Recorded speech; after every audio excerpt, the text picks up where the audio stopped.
9 लाख सोना बिसैया कौन पापा 9 लाख सोना बिसैया कौन पापा सर्विस खोजी दामाद लाला पढ़ल खोजी दामाद लाला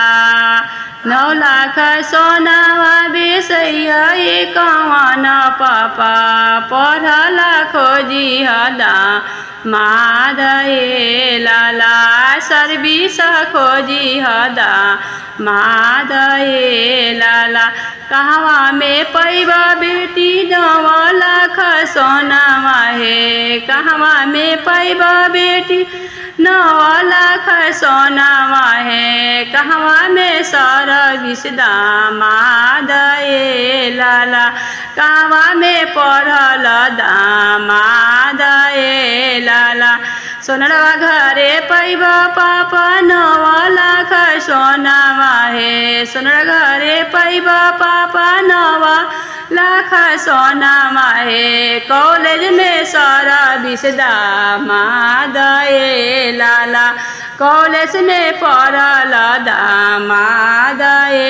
लाला कैसे में चिन्हबा बेटी 9 लाख सोना है कैसे में चिन्हबा बेटी 9 लाख सोना है कैसे में पढ़ल दामाद लाला कैसे में सर्विस दामाद लाला चम चम चमकत है 9 लाख सोना है चम चम चमकत है 9 लाख सोना है लैपटॉप चलावत है सर्विस दामाद लाला कंप्यूटर चलावत है सर्विस दामाद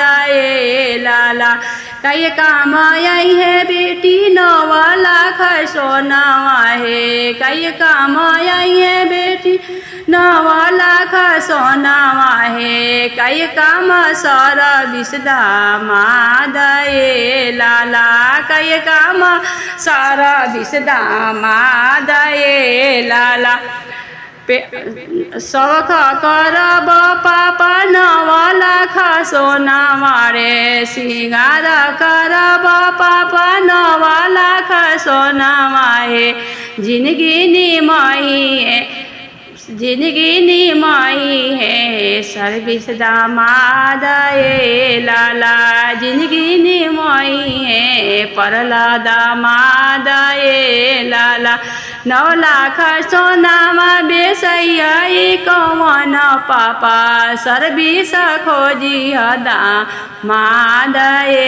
लाला सर्विस खोजी दामाद लाला।